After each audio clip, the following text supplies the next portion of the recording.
We're Kyler and Cody McCormick, two brothers on a journey to pave our own path while chasing our passion. While building our adventure filmmaking brand, The Outbound Life, we've become sponsored by some of the top brands in the film and travel industries, acquired Fortune 500 clients, and have spoken on stages all across the country sharing our story. We now invite you along on our journey as we sit down with inspiring entrepreneurs, creators, and diverse thought leaders to discuss how to live a life we consider outbound, a life where you believe your story matters and live beyond your limits. Come along and live the outbound life. Guys, we have a legend in our midst today and somebody we've really looked up to for a long time. And, I've gotten to know over the years and learned quite a bit from.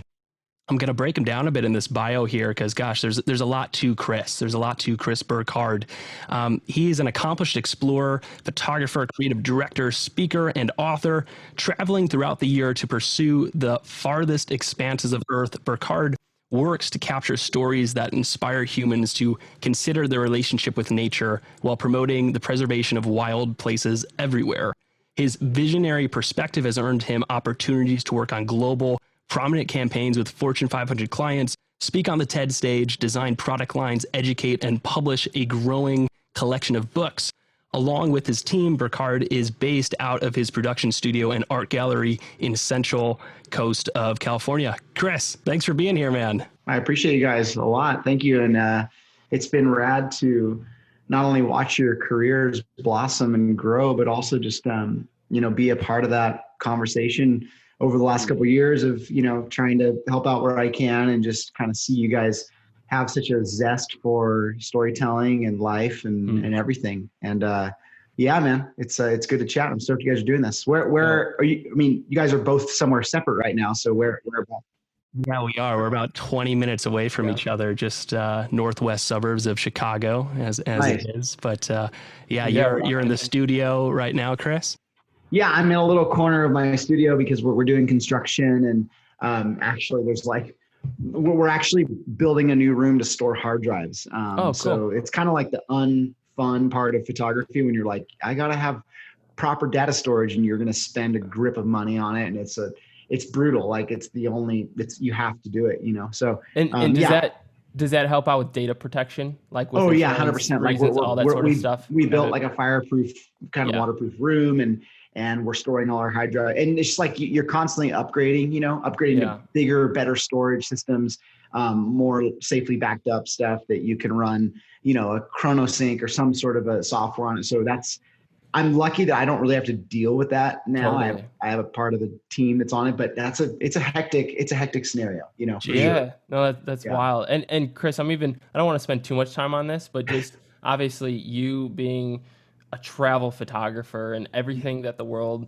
has been going through specifically with coronavirus lately. What have the last few months been to you with just having that hiccup in travel redefined lately? Yeah. It's obviously redefined the way that I approach my work, and it's redefined the way that I definitely, where I spend my time.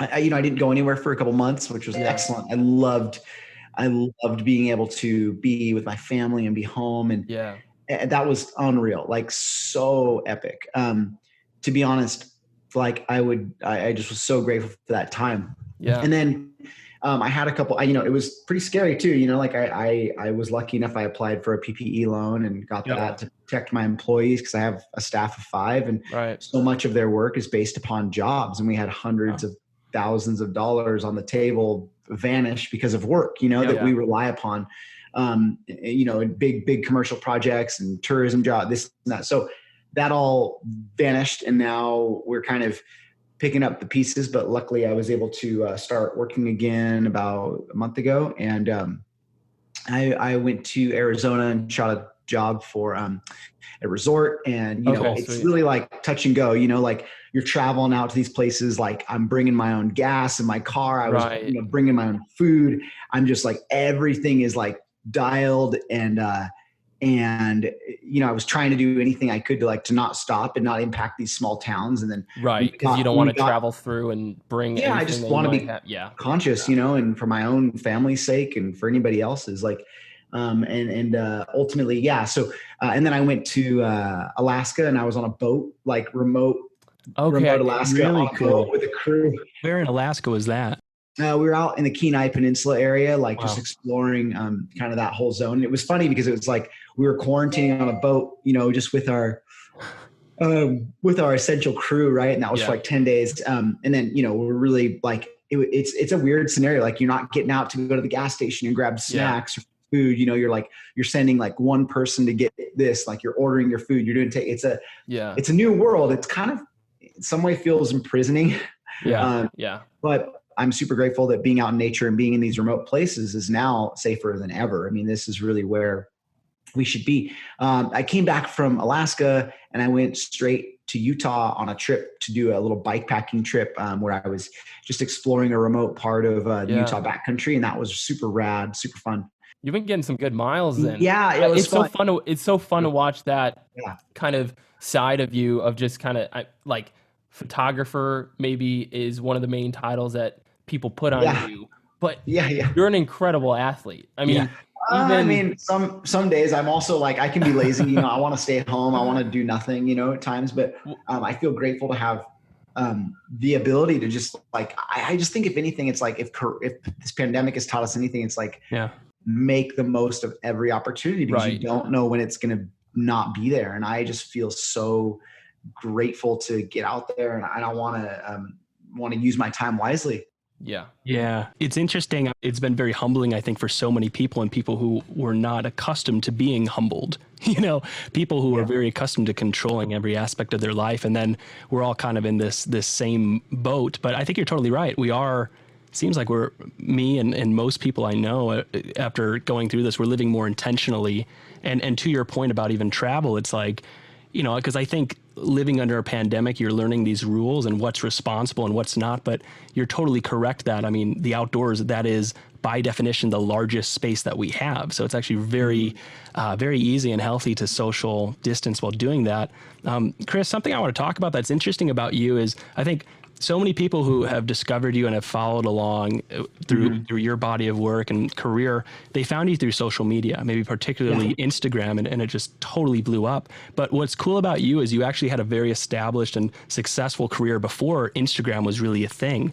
And, you have this crazy story of kind of like traveling around, like sleeping in your car and like hustling on beaches, sending photos to people, and just this very like, grassroots, like just going for it. You started getting these internships and learning from legendary photographers. And before you knew it, there you were. You had this dream career, so to speak, of, hey, surf photographer. This is what you were talking about. Here you are. But something interesting that happened in your story is you faced a point that you started to, let's say, feel suffocated in it, being on these tropical beaches, crowded beaches there's Wi-Fi and TVs and all these fancy restaurants. You started to feel some like dissatisfaction, it seems. So I want to talk about that. Like where, after already being, a quote unquote successful photographer, where did this dissatisfaction take you next? Yeah. It's a funny one because it definitely led me to search for something different. Right. But I think that the novelty of it is that like, I really looked forward to those times when I was struggling and I was like working hard in my career and I was giving more of myself, like having a job that demands something of you, demands your full attention. That's what I want. And I'm not saying this is for everybody or that everybody should do this, but the point is that when all your senses are engaged and when all your senses are heightened and you're really there and you're in it, like there's no better feeling. To me, truly, like being imprisoned in your career would be to wake up every day knowing that you're going to do the same thing and that there's going to be no change, no difference, no challenge, no struggle. And I think that you can find that same struggle, challenge, awareness, presentness in basically anything you do. If you are pursuing a career path that feels like it's a challenge to you, and that's ultimately what I sought out because that's what made me feel super fulfilled. And again, I just think that everybody, would be happier if they were pursuing that. And so for me, that required me kind of throwing off the dream job, which was shooting surfing on these remote, beautiful beaches in the world and whatnot, and exploring the remote and unique parts of the globe that were, I guess, ripe for risk and other things. And it required a lot of me. You know, it wasn't just like, oh, I'm going to do this now. It was like, no, I'm going to take a massive risk, and my editors weren't going to pay for these trips. And I had to like prove to people and prove to the athletes, prove to myself, prove to everybody. It was hectic, you know, in many ways. Yeah. And it seems like, I mean, you touched on it, that any job truly can be monotonous or it can be challenging. The fact that like, it kind of seems that it's more dependent on the person. So it's like they're pursuing a career path. That's what you did. But then you specifically chose to keep yourself in like a zone of, you know, like an uncomfort zone. Because you want, like you as a person, and even as we're talking about you as an athlete, you have that hunger to continue to push. You want to be better. You want to see what you're capable of.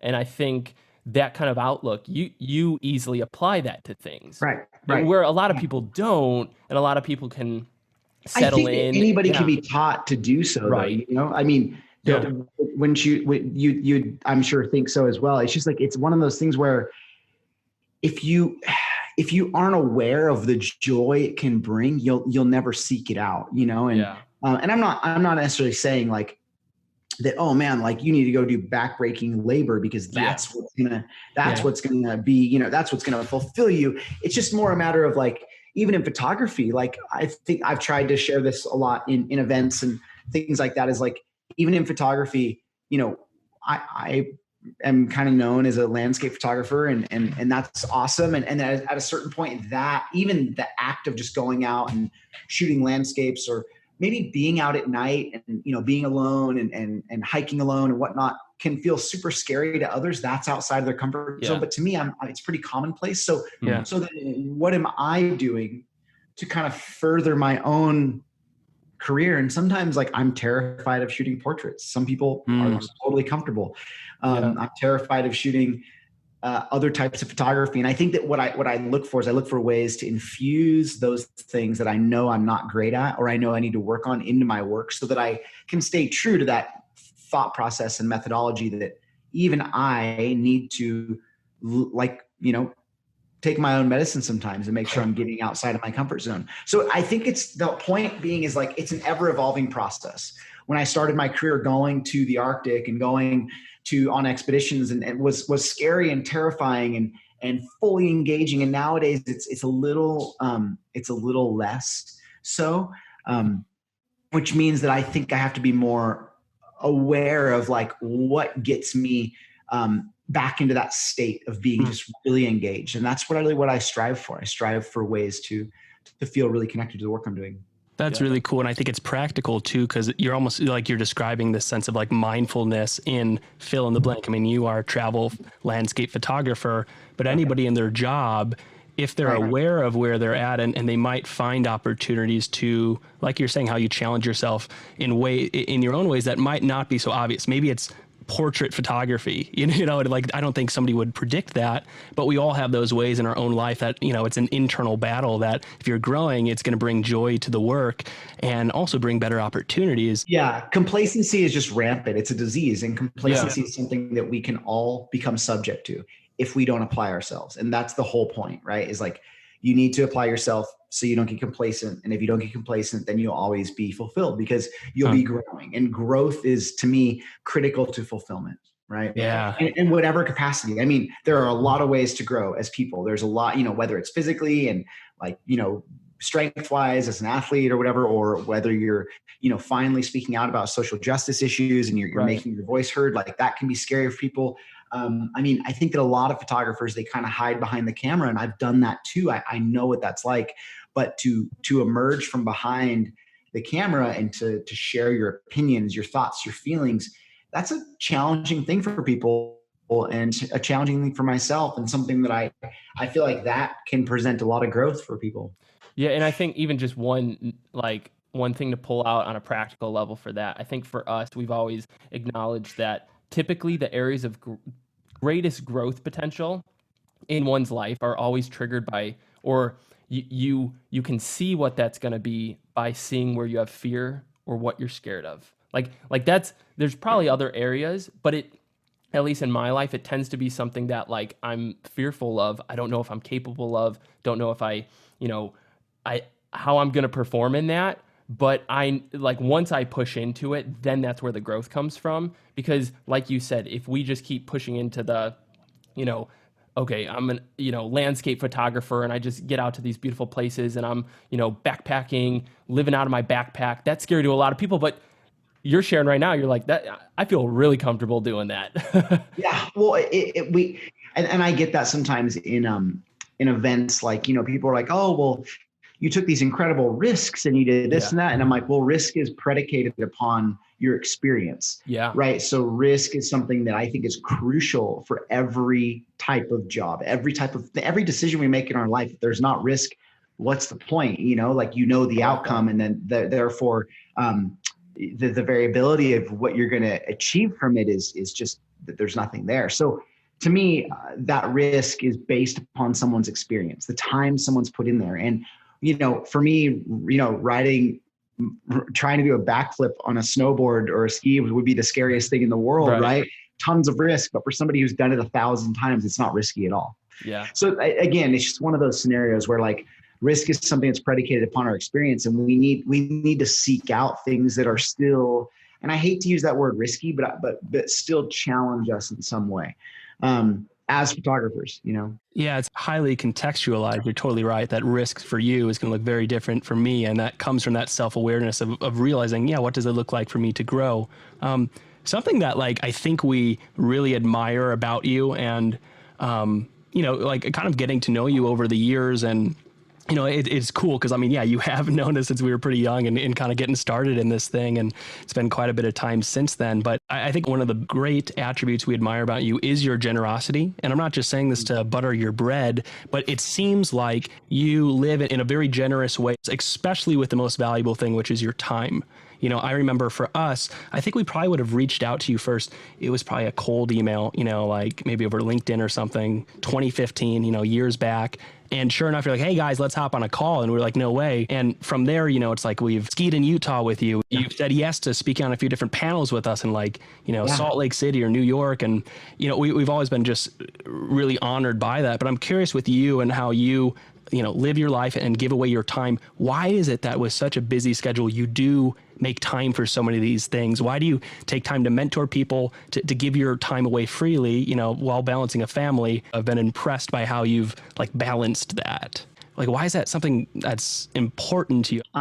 Yeah, I think it comes back to the fact that in the beginning of my career, in the early days of my career, I remember vividly being that kid trying to figure out this career path and cold emailing all of my mentors, all these photographers I looked up to, looking for advice, looking for a mentorship, looking for all these things. And I heard a lot of no's or non-responses. And personally, it really was I was so hurt by that. I was just so burnt out. I was like, man, this sucks. Nobody's down to share anything. And, there wasn't the resources that we had now. There wasn't the creative lives and the skill shares.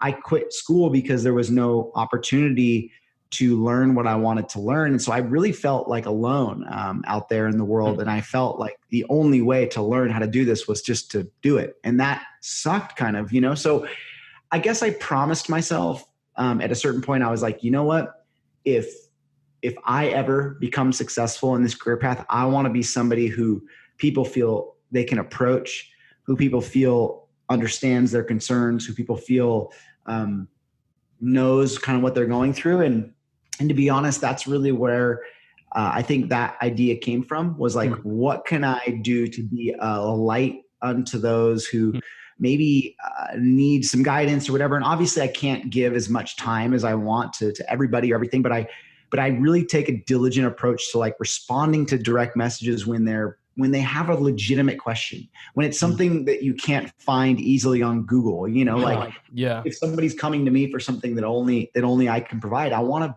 to give them that. And I want to make sure they know I care. So I guess it's just maybe a part of me is just I feel too much of a desire to to have, to be liked or something like that. I don't know. Maybe there's some like deeper rooted issues in there, but the reality is I want to help people because I know what it's like to have nobody answering those calls. Yeah, well, and it's helped us greatly. It's helped us immensely, and I think some of the areas that we've obviously we acknowledge that your schedule is really busy. Your what you put your hand to has big effect in so many areas, and we've always tried to make it a point to like you said, if we can Google something, like we're gonna Google that.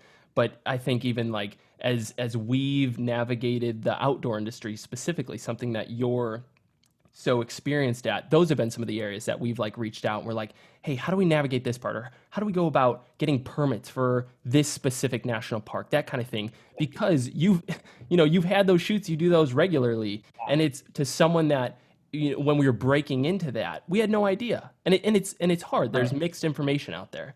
So, and I try to be really transparent that I don't have all the answers and I've made a lot of mistakes. And if anything, I hope others can learn from my mistakes and where I've failed and where I've had to pick up the slack and learn. And that to me has been a big eye-opening experience. And I don't want to see others kind of suffer through that stuff.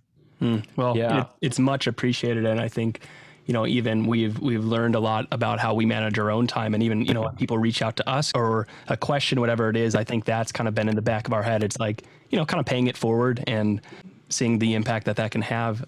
Chris, something I want to talk about is this idea that, like, quite frankly, and gosh, we can see it right now more than ever with the highly polarizing sci-fi movie that we're all living in, quite frankly, but it's hard for people to change their minds. Right. And it's also very hard to make people care about things that don't directly impact their lives, let's say. So this is something interesting about your work, because it seems like you're essentially bringing people an emotional connection with, let's say, breathtaking lands that, chances are they're never going to visit, which, it naturally opens their eyes to, let's say, the importance of environmentalism. Now, do you as a storyteller, as a creative, feel a certain responsibility to, share content that does like impact how people might see these issues and things that you personally really care about? Yeah, I think when I can, I think one of the hardest things about storytelling is it's really hard to tell a story. It's also even harder to sell a story, right? Mm-hmm. So I think the reality is that, just like everybody else, I have to do a lot of work that isn't that glamorous. It's not this beautiful, sexy, I'm in the outdoors, it's so beautiful type of stuff. I have to shoot a lot of work that just kind of gets buried under the rug because that's what keeps the lights on. And that's noble. And people should recognize that, like, hey, we all have a day job. And that's really a big part of what my day job is. There are a lot of moments where I can coincide what I love and what I care about and my personal projects with a commercial endeavor. And that's awesome. And but a lot of my personal projects, my films, they're underwritten by a brand, which usually takes the edge off, but they're not really money-making ventures. And I think a big part of it is I do those for two reasons. First of all, like you said, I aim to tell stories that are close to my heart, that are meaningful to me, that are a reflection upon my understanding of the world. And it's oftentimes a lot easier to share a story or a film or a project like that or a book than to try and just tell everybody you meet, hey, it's really important for kids to find answers in nature. Instead, I'd rather make a children's book. Or, hey, the relationship between father and daughter or father and child is very important and complicated. And so I'd rather make a film about that. To me, that's really what it is. I aim to explore ways to really share that. And I think that's what's driven me. And the dream scenario is when you do get a client who does understand that value and is like, hey, what do you want to tell? What story? Like, that's super fulfilling and refreshing. It doesn't always happen. It's not always something that is super easy to, sorry, I drove back from Arizona the other night, 10 hours through the night, and I'm still putting the hours in. I get it. You have full permission to a couple yawns. But when I get those jobs that do coincide, I feel so lucky, and that's really what I strive to work on. So, well, and I think that's important for people to know that, like we call those the home run projects. So yeah, our business is made up of a lot of 1 and 2 base hits, and that's the yeah, stability. good way of putting it.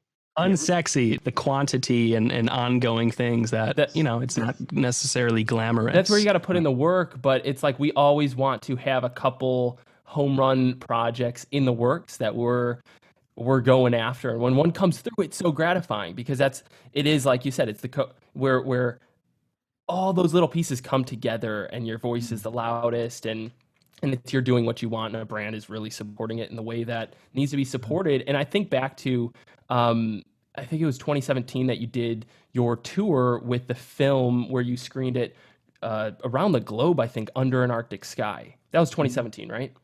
Yeah. Yeah. So with that, I mean, we met up with you in Chicago when you came through Chicago, but you did so many cities over the course of, was it a summer length or how many months? It was kind of like it was a long year. It was like a year's worth of touring. Yeah, it was hectic. Yeah. But that's kind of what it took to get the word out there, Yeah, but I mean, we watched that from the outside, just looking at just Chris is in, Portland now. Chris is in LA. Chris is in Chicago. Chris is in New UK, York. whatever. It's crazy. And I think, we watched that with our favorite bands as they're touring across the world, or, stand-up comedians getting up on stage night after night. That had to be exhausting. Super exhausting. Terrible. Actually, terrible for my body. But that's kind of the thing. I think that when it comes to really pushing forward with a personal project, say you want to do a book or you want to do a film or whatever, like you have to not just be thinking about, this is going to be so fun. I'm going to work on this with my friends and it's going to come. Like you have to really be thinking long term. Like this is going to come out. I'm going to be investing X time and I'm going to see this all the way through, to the end. And that's the hardest thing, is like you actually legitimately have to like really be looking at that long-term commitment. And that's what it is. It's a long-term commitment, but this is what's so important. And I've actually been writing this treatment for this business of photography course that I'm going to be teaching. Oh, sweet. Really cool. Shortly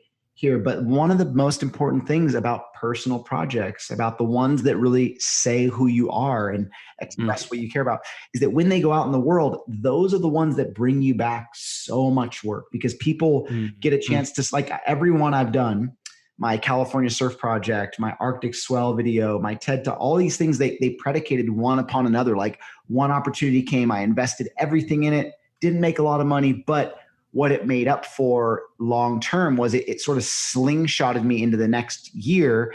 So I had 1 year where it was like, I was really investing a lot of time into this, and I was spending a lot of money and whatnot. And then all of a sudden the next year it was like tons of jobs.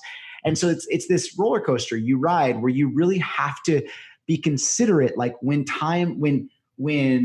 economically you're doing good as a photographer, creative, that might be the time to take a moment and say, hey, what am I going to do that's going to carry me through the next, the next cycle? And I think that's how I've been able to stay relevant, is interesting. Always having something new to come out with, something to share, something that's significant. And that's really important to me. Yeah. And I'm sure that's exhausting, just the process. It's the creative process. It's you have probably these big ideas or dreams in your head that end up becoming these projects that, take a year to go on tour, to exhibit. And then you're balancing all the smaller clients in between to make sure that the stable income's coming in for the staff that you employ, which is amazing. Yeah. And I think as a small business owner, that's the dream, really, to be able to, one, provide for your family, two, be able to provide for other people and their families. No, you're absolutely right. I mean, that's really a big part of it, is being able to not only, because that's the thing, is if I just need to provide for myself, I would not have any of this. Like I would have I would work out of my house. It would be very easy. Yeah. I mean, I could probably run my own personal life just from like doing a couple small social media things a year. But the reason we do commercial shoots and we sell books and print and all, because I want to, I have a 5-person staff and I want to support all of them with like an actual salary and, benefits and a 401k and all these things. And that's the dream to me, is to support others through this creative endeavor. And Chris, on that note, talking business, I think for a lot of outsiders, people never really understand, looking on the outside of a business, how like how the dollars come in, where revenue's coming from. And I know in the past you've talked some of these different streams of revenue, but I think for this audience, it'd be cool for you to kind of rehash that a little bit about the different buckets or streams of revenue that you have set up in place and how that even takes some of your time allocation. Yeah, no, for sure. Honestly, it's really rad to be able to share this information, because I've always thought about the fact that I want my business to be recession proof. And if you just take that word recession and you change it over to pandemic, that's the same thing, right? Here we are. Yeah. Yeah. I mean, I worked through 2008, like I know what that was like, because I was just starting my career, and I had to have a real eye opener. Like I almost didn't have a career after that day. But because I was able to consider my revenue streams and how they operate, it really helped me. And nowadays, this is so important. I try to share this with everybody. Like I operate with two types of revenue. One of those being active and some of those being passive, right? The active revenue are the streams of revenue that I really have to go after and promote and advocate for, that being commercial photography, image licensing, and editorial photography. That's work that I'm sending out there. I'm showing my book. I'm taking meetings with ad agencies, et cetera, et cetera. I'm being pretty proactive. The passive income is really like the books and films and merchandise that I might sell, the stuff like workshops and online teaching, and then going and public speaking and things like that. Now, that stuff, yes, it requires an initial investment of time and energy and money. But once that's done, you don't really have to do that much. It's kind of just, it's carrying you through. And really, for me, print sales, books, like during the pandemic, that's what kept the lights on. And that's what our only streams of revenue were, which was amazing. I'm super, super grateful for that. And a long time ago, I just I set aside the time to make that happen. I set aside the time to invest in and make that a part of my business plan. That's cool. And it sounds like you're going to be launching a course that people can learn a lot more about that coming up. Yeah, I'm doing a course with Alex Stroll. He's got an online workshop course called Stroll Works, and I'm going to do 2 short courses. One will be on the business of photography, really sharing my perspective, which, hey, take it or leave it. It's just my perspective on what I've done. It's not for everybody. It's really just, I want to share openly my experience in terms of like working with an agent and collecting new work and collaborating with brands, and when to build a team and when to expand your team, and just trying to formulate all of that knowledge from one central place, that being your mission statement. Like, what is your purpose? What is your goal as a photographer? And if you can hone in on that and what that is, everything will be very clear, and that's, I think, something that helped me a lot. That's awesome. What you're talking about is something that's so well-rounded that, like, in our opinion, is something that's always made you stand out from the crowd. You're this photographer, but it's like you're equally a brilliant communicator, like, speaker, writer, director. It seems to flow out of your personal philosophy, mission, or like an overall brand image that leaks out of anything you put your hand on. And I think that's really cool that you're touching on it. And, certainly this course, I think for a lot of the people listening, man, this is going to be a roadmap that probably a lot of people are looking for. Chris, something I want to bring up, and actually this is a total shift in direction. I'm excited to see where this goes. But there's a quote out there that's certainly controversial, you might say, and it just says, "Fame is the excrement of art."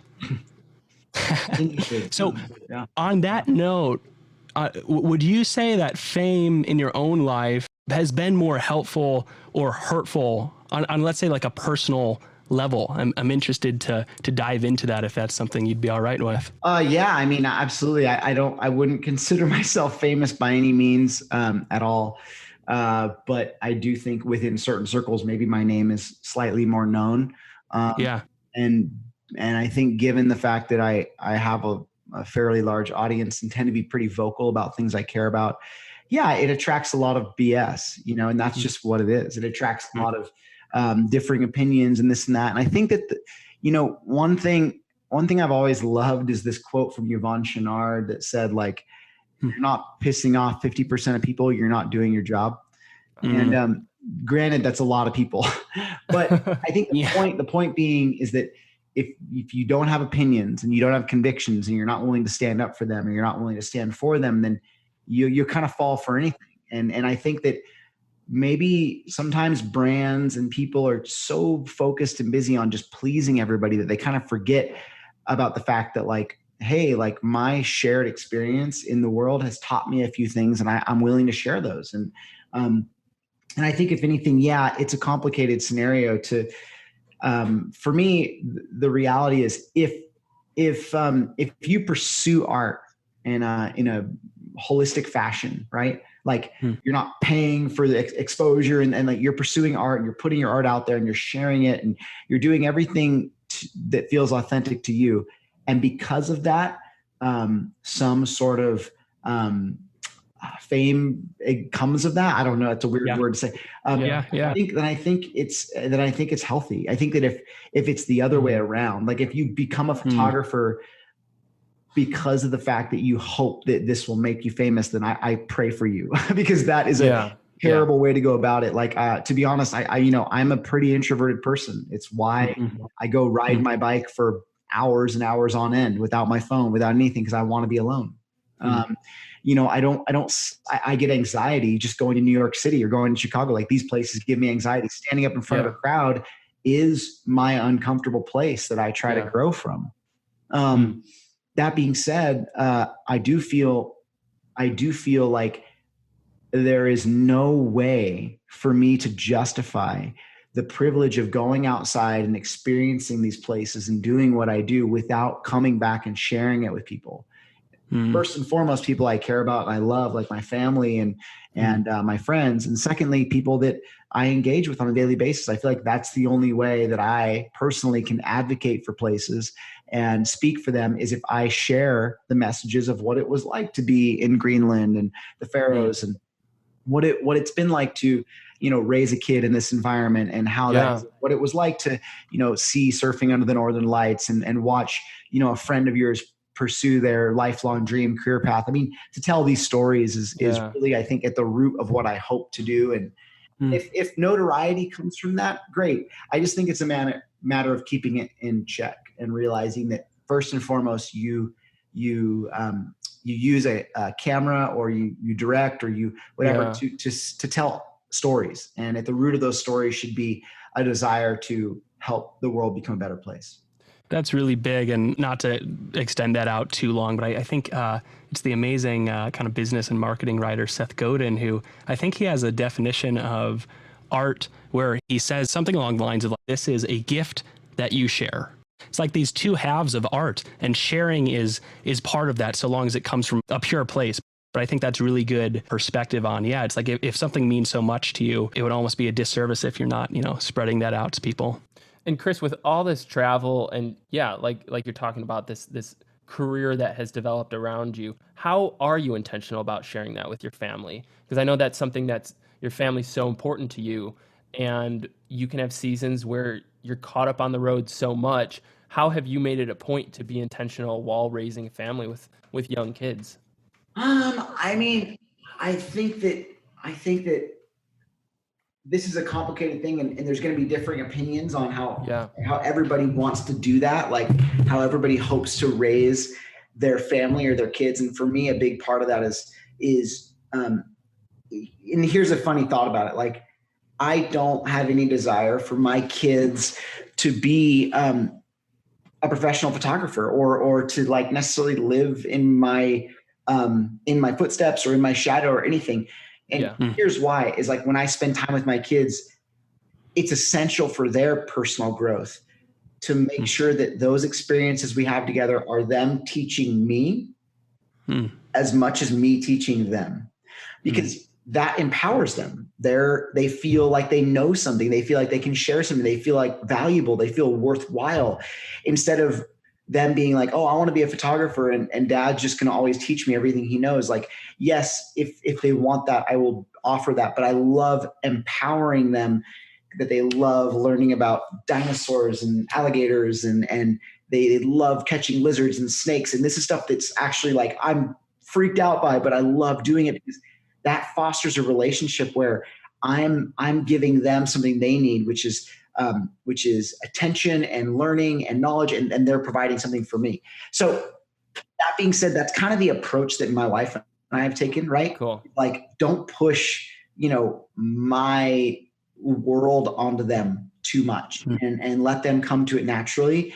Empower them to be interested in the things that they're interested in, and foster those experiences for sure. I love it. Chris, word on the street is that a couple years ago you took Justin Bieber on a crazy trip to Iceland. Share a little about that story. Yeah, I mean, it was a funny experience. I mean, honestly, just the power of social media, right? I had been there a lot of times, and he had seen the trips that I had done, and I reached out to him and just sorry. No, he reached out to me. He reached out to me and was like, I'm going to Iceland, anywhere you'd recommend. I'm like, yeah, like gave him kind of a laundry list of places. Right. I remember I'm sitting there in my bed. He was in Greece via DM, right? Yeah. And I'm like having this DM conversation. I'm like, this is so random. And then all of a sudden he's like, hey, do you want to come? And I'm like, what? I'm like, yeah, I'm flying from Greece to there. He had just finished his album, recording his album there. And I'm like, I like looked at the flights, and I was like, I would have to leave in 20 minutes to catch a flight. Oh my God. I would have to get in the car, drive to Santa Barbara, throw my cameras in the thing, drive. And like, I was like, I'm in. And I looked at my wife and I was like, should I go? And she's like, YOLO, you have to go. Like if you don't go, she's like, if you don't go, you'd always wonder. And so I was like, okay, cool. So I went, and it was a rad experience. I was with him for a couple of days, showed him a bunch of my favorite places. And then he spent a couple of days experiencing it by himself as well. And cool. It was rad. It was a really cool experience. A very, honestly, just like a very normal dude who wants to have normal experiences and truly like loves being in nature and thrives in that environment. And to be honest, I feel bad in some ways because, imagine like you get out of it's your first time going somewhere like that, and you see this beautiful waterfall, and you want to get out and experience it and go underneath it and look at it. And literally the guy can't even get there without being stopped by so many people. Yeah. Like, it's like imprisonment in some ways. And so it really forced us to kind of go off the beaten path a little bit. And it was cool. It was great to see him let his hair down, so to say. And just a really like kind soul at his root, I think, for sure. Amazing. And Chris, as we kind of wrap up here, maybe what would be fun is just a couple rapid fire questions and just see where it goes. Yeah, I'm really bad at this. Well, hey, I think it'll be fun. So let's say anybody of any age right now, they feel stuck in life. What's your one piece of advice? I read the book Essentialism by Greg McKeown. Okay, there we go. All right, next, any favorite quotes, verses, or mantras that you live by? Oh, dude, there's so many, and now I'm like, when I know one that comes to mind. Oh man, the one that I had on my high school yearbook was just keep it copacetic, which like is so relevant. I really, this isn't really a quote. But it's more of like it's a long form quote, and it's from Theodore Roosevelt, and it's The Man in the Ring. Daring greatly, huh? Yeah, I mean there's no better thing to read than that when you are feeling downtrodden by the negativity of the world or whatever. Like just the reality that like nobody can relate to your experience until you're that person in that situation.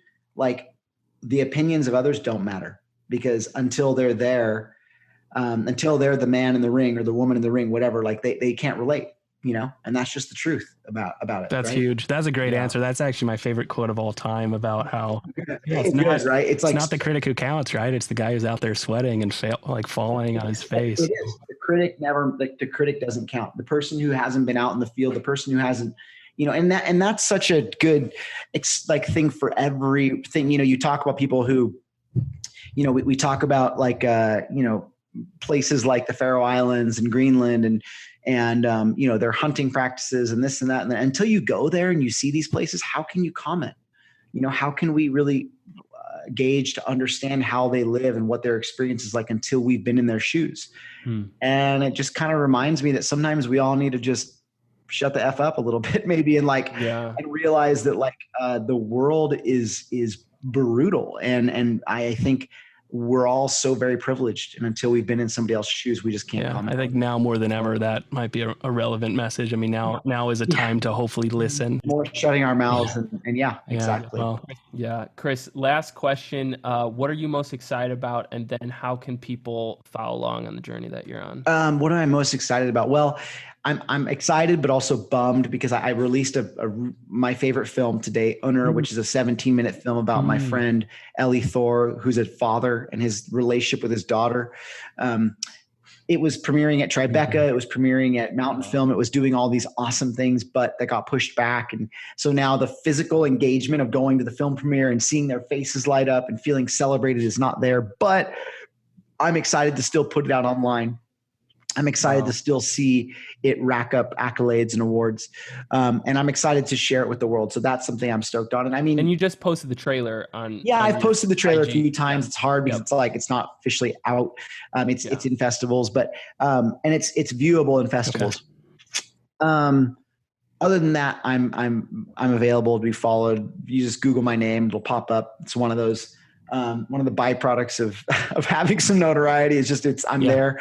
Totally. Chris Burkard, and I'm always stoked to host a good conversation, whether it's via DM or email or something like that. Amazing. So, and I'll add to everybody just listening at home that, guys, I would totally recommend, if you haven't already seen Chris's TED Talk and also his documentary on Netflix, Under an Arctic Sky, check those out. Go find some inspiration. Yeah, it's actually on Amazon. It's actually on Amazon Prime now. We switched our distribution. Oh, sweet. But yeah, I'd be stoked for you to see it. It's on iTunes. And dude, thank you guys for being such a great light under this world and just being a good resource for people and putting out so much awesome content that I think people can really digest and whatnot. It's awesome.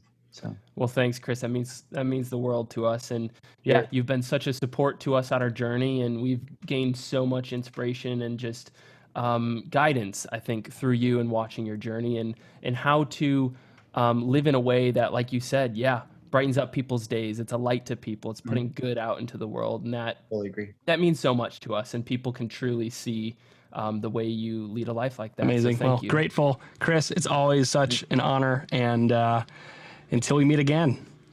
All right. Cheers. Thanks, guys. See ya. Awesome, man. Take care. See ya. A few closing thoughts, guys. First, we're so grateful you took the time to listen today. It really means a lot to us to be able to share our journey with you.